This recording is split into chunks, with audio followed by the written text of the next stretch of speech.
So a little bit of a turnaround today. Found a load actually tying me into Wisconsin, so I'm not going to lose the Wisconsin loads, which is sweet. And this is picking up in St. Louis going up to Wisconsin, and it actually pays more than the one I lost. So that doesn't always happen, but it's sure nice when it does. So we're going to strap this down, and gonna have to strap this down, tarp it. It's just a little load. Weighs a lot more than it looks like it weighs though. It's almost 10,000 pounds. It's like I said, it's a shag run. It's going to be by itself. I've got a little bit more room that I could put on here, but I really don't have time to mess with it. But it's fine. This load, what this load pays, covers the trip. So that's all I needed. I needed to get up there to get to the good money that I was picking up. So it's all going to pan out now. So I'm going to strap this down, tarp it, and get out of here.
Go. About to tape that rip. More weird size stuff. Taking up half my tarp.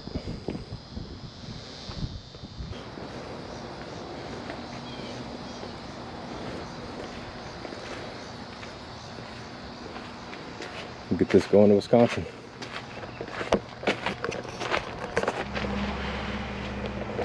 Morning guys. So made it to Wisconsin last night, and at the job site now. It's still pretty early. Sun hasn't even come up yet. Well, it's starting to finally. So we're gonna get this off of here. Made it in. Run up further north into Wisconsin and pick up what's going to Georgia. So we'll catch that up later today. Let's get this off here.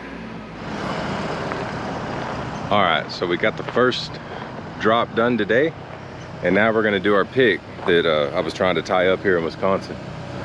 And it's cold today. It was like 41 or something like that when I woke up, it was 83 yesterday in St. Louis, so that's a quick change. But trees are already starting to turn out here just a little bit. It's coming up. But anyway, we're gonna pick this up, and like with most equipment, you get to learn how to drive it.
It's now Sunday evening. Just went down Mount Eagle in Tennessee here, headed to northern Georgia to drop off this loader. We still got this loader.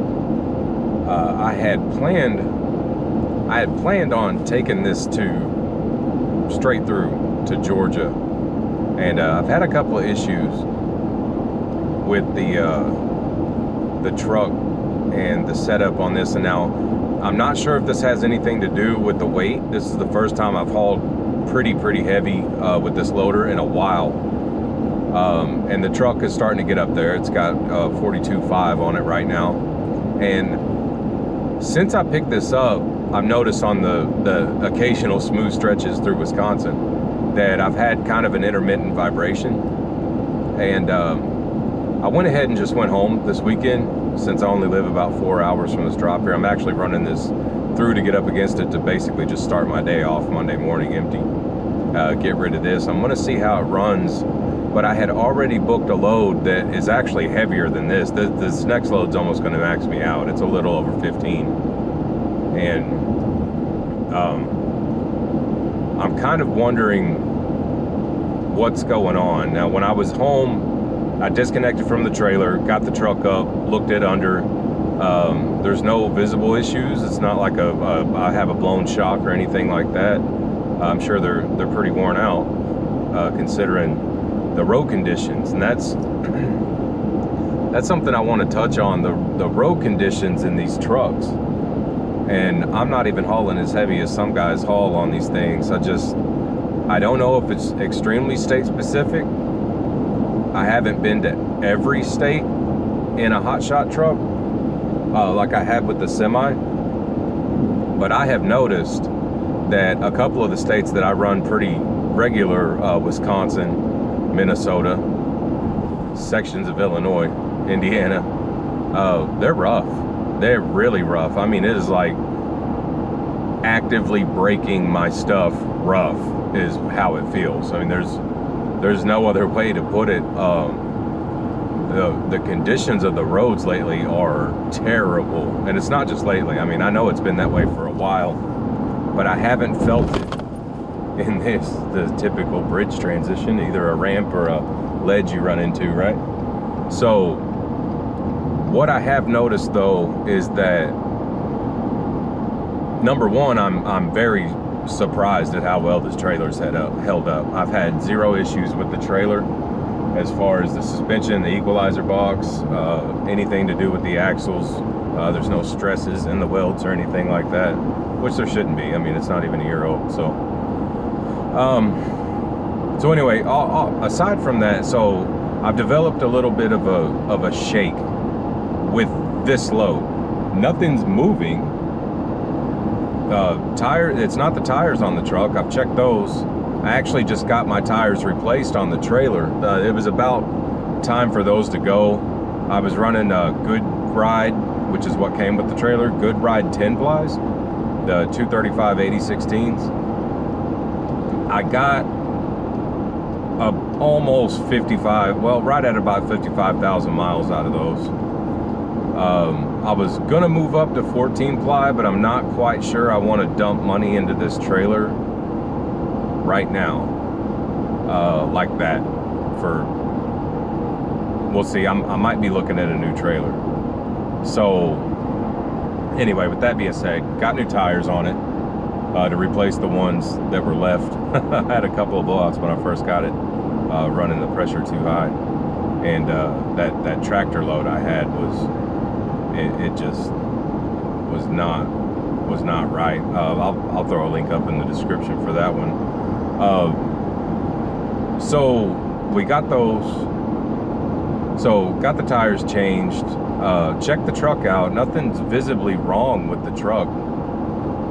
It's just like I said, it's an intermittent vibration and it's in the rear, but it's typically only between 65 and 70.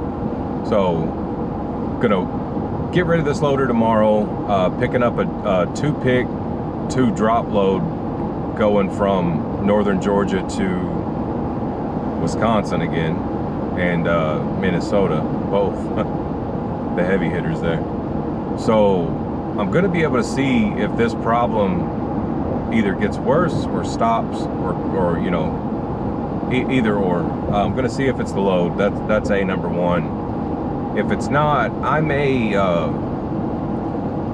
take some time off to try to get this resolved. I definitely don't need the truck breaking, and I'm really close here now, probably within a 2-month window of actually changing this truck out now. It'll be my first swap with Enterprise. So we'll get that knocked out, and we'll get that knocked out. There's the other side. And see what happens with that tomorrow. This will kind of close the back half of the week. It kind of got jumbled up a little bit there towards the end of the week, so I apologize for that. But I did one part of this video will be the loader getting loaded, but I'll fly through that because I actually made a video of that too, of how to secure the heavier equipment, or loading it and securing it. So I'll put a link up for that too. So yeah, guys, just let me know. And as far as other content apart from this vlog style here, I may actually update the video. 5K's coming up, guys. 5,000 subscribers. I'm gonna try to think of something pretty unique to do with that for you guys. But I don't want to wait till then to open up another suggestion box. So what I may do is now, I think I'm going to do is, I'm going to open up a suggestion box and drive it towards the 5K. I may do a giveaway. I'll kind of see what you guys want, and we'll let you comment on that as far as what would you like to see for a giveaway, and I may do a few options. And just as far as content goes, there's been a few suggestions peppered into other videos, but a couple of them, some of the ones that stand out the most is, I mean, I know I don't want to take away content from you guys, and I don't want to take away opportunity for myself, but some of the questions they can literally be answered with a Google search in like 5 seconds. I mean, it's really not, it's not a good video to put together because there's really not that much information on it that would be, you know, aside from just reading a paragraph. So we'll get some more content topics in there, and we'll take it from there. So we'll shut this day down. I am just I'm actually, I think, about an hour and a half away from where I'm going to shut down tonight. So I'll go ahead and edit this up, kick it out to you guys tomorrow. I actually saw that Danny left Tow Piglet, so that's I guess he's out of owner operators, and I think from what I saw last, he's actually hired another driver. So he's down to owner ops, up to company employees. So that'll be interesting to watch if you guys watch either one of those, and then see Danny kind of carry on his adventure there, kind of like I did. I don't think, last I talked to Danny, Now, last I talked to Danny, I don't think that he has an old MC or a seasoned one. I know that when he was running by himself before, he was leased onto a company, so I think this is his first venture out, and I'm pretty sure it's a fresh MC, so we'll see if he's run into some of the headaches and issues that I ran into in this 90 day. This will put me, I'm about a month ahead of him, so as the time staggers, you know, I've got my 30 in, he's at day 0, my 60 will be at his 30 day, my 90 day it'll be at his 60, so but then again, winter will be here too, so that's going to be an interesting little jumble there, and which will be good for some of you guys thinking about getting in, because doing it the way that I'm doing it is almost worst case scenario. I'm getting in with a 0 day or with a day 1 MC, and by the time I hit my 90, it will be right around, it'll be a week before Thanksgiving. So terrible timing on the year, but this should help some of you guys see all the numbers getting talked about in the summer. You know, that's always summer numbers. It's always a frenzy in the summer as far as freight goes, and it always tends to kind of taper off in the winter as far as open deck freight. So it'll be interesting to watch, and I'm looking forward to keep putting it out to you guys, and that's it. We'll pick it up for this this next week going on, and go from Georgia this time to the north, Wisconsin, Minnesota, and see what happens. We'll see you guys next time.